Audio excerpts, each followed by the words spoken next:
bộ đó đây dân khơiในក្នុងវីដេអូនេះពាក់អាវពណ៌ក្រហមហ្នឹងគឺគាត់ជាជនជាតិវៀតណាមហើយគាត់អត់សូវចេះនិយាយអង់គ្លេសទេមូលហេតុថាប៉ូលីសបញ្ឈប់គាត់ហ្នឹងគឺដោយសារតែគាត់បានបើកឡានបុករបងកន្លែងក្រុមហ៊ុនមួយចឹងទៅបន្ទាប់មកគាត់ចេះតែបើកបន្តទៀតទៅអត់ឈប់ដល់ពេលអញ្ចឹងប៉ូលីសក៏ហៅគាត់ឈប់ប៉ុន្តែនៅពេលដែលប៉ូលីសហៅគាត់ឈប់នេះពេលចាប់ផ្ដើមមានរឿងគួរអស់សំណើចសំបីតែប៉ូលីសនៅក្នុងវីដេអូដែលយើងឃើញនេះពួកគាត់ទប់សំណើចមិនបានផងដោយសារតែបរិសុទ្ធជនជាតិវៀតណាមហ្នឹងគាត់អត់សូវចេះនិយាយអង់គ្លេសទេម្ល៉េះហើយគាត់ធ្វើតាមនៅអ្វីដែលប៉ូលីសសុំឲ្យគាត់ធ្វើហ្នឹងអត់បានតែប៉ូលីសសួរបញ្ជាក់ឲ្យបញ្ជាក់ទៀតថាអ្នកឯងនិយាយភាសាវៀតណាមមែនអត់បរិសុទ្ធហ្នឹងគាត់ថាខ្ញុំនិយាយភាសាវៀតណាមខ្ញុំអត់និយាយភាសាអង់គ្លេសទេដល់ពេលអញ្ចឹងប៉ូលីសគាត់ឃើញអញ្ចឹងគាត់ក៏បានប្រើ Google Translate គឺដោយគាត់និយាយភាសាអង់គ្លេសទៅ Google វានឹងបកប្រែទៅជាភាសាវៀតណាមដើម្បីឲ្យគាត់យល់ថាគាត់ត្រូវធ្វើម៉េច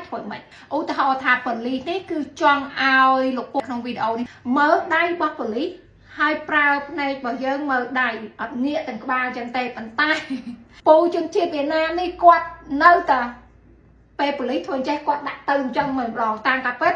គឺធ្វើអញ្ចេះយើងមើលតាមដៃអញ្ចេះមកអត់ងាកក្បាលទេអញ្ចេះមកដើម្បីចង់ដឹងថាតើយើងស្វឹងប៉ុណ្ណាអាចបើកឡានបានប៉ុណ្ណាប៉ុន្តែធ្វើទៅស្អីក៏វាមិនកើតគឺដោយសារតែសូម្បីតែ Google នេះនិយាយភាសាវៀតណាមឲ្យលោកពូជនជាតិវៀតណាមនឹងស្ដាប់ហើយ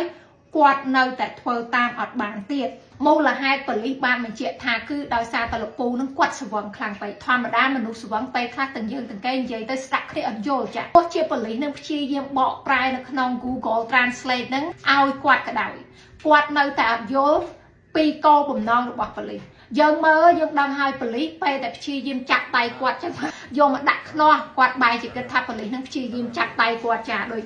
ចាអញ្ចឹងបន្ទាប់មកប៉ូលីសប្រើដៃអីប្រាប់ថាឲ្យឈរចាំនៅត្រង់ហ្នឹងហើយគាត់ស្មានតែប៉ូលីសនឹងឲ្យគាត់ទៅគាត់ថា thank you ហើយក៏ដើរតាមប៉ូលីសម្នាក់ទៀតថាអត់ទេនៅនេះហើយនៅនេះប៉ូលីសក៏បានតេទៅក្រុមគ្រួសាររបស់គាត់ក្រុមគ្រួសាររបស់គាត់ចេះនិយាយភាសាអង់គ្លេសបន្ទាប់មកជួយបកប្រែគាត់អីចឹងទៅហើយប៉ូលីសនឹងនិយាយថាលោកពូនឹងយកនឹងគឺទៅប៉ោះប៉ូលីសជាមួយពួកគាត់គឺដោយសារតែគាត់បើកបុកលបងអត់ឈប់បន្ទាប់មកពេលដែលប៉ូលីសព្យាយាមឲ្យគាត់ធ្វើអាវាថាកាយវិការតាក់ទងជាមួយនឹងការចង់ដឹងថាយើងស្វឹងស្រាប៉ុណ្ណាអីទៅមករស់នៅស្រុកគេឆ្ងាយចេះពិបាកដែរពេលយើងអត់ចេះនិយាយភាសាគេដោយការដែលខ្ញុំទៅរស់នៅប្រទេស Sweden ខ្ញុំអត់ចេះនិយាយភាសាគេទេគឺមានផលលំបាកច្រើនមែនតើខ្ញុំចេះតែព្យាយាមប្រើភាសាអង់គ្លេសទៅហើយប្រជាជននៅក្នុងប្រទេស Sweden ហ្នឹងក៏គេចេះអង់គ្លេសច្រើនយ៉ាងដែរទៅក៏វាជួយបានច្រើនដែរថាប៉ុន្តែពេលដែលទៅត្បូងពិបាកមែនតើហើយខ្ញុំយល់អារម្មណ៍មួយហ្នឹងពេលដែលយើងទៅនៅប្រទេសគេអត់ចេះនិយាយភាសាគេសូម្បីតែពុកម្ដាយរបស់ខ្ញុំហ្នឹង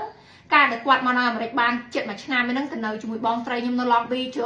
គាត់ក៏ចេះនិយាយភាសាអង់គ្លេសដែរចេះថា Hi how are you អីចឹងទៅតែបើថានិយាយអីធំដុំគាត់អត់ចេះដូចគ្នាម្ល៉េះហើយពិបាកណាបងប្អូនមកនៅស្រុកគេដែលថាអត់ចេះនិយាយភាសាគេពិបាកចេះសរុបសេចក្តីមកពូនេះទៅប៉ោះប៉ូលីសជាមួយនឹងប៉ូលីសប៉ុន្តែខ្ញុំគិតថាគាត់អត់មានទោសអីធំដុំទេព្រោះអីគ្រាន់តែបុកលបងអញ្ចឹងប្រហែលជា incident គេចាញ់លុយធ្វើលបងធ្វើអីឲ្យចឹងទៅហើយគ្រាន់តែបើកបរក្នុងការស្វឹងអញ្ចឹងប្រហែលជាផាកពិន័យផាកអីចឹងឯងចា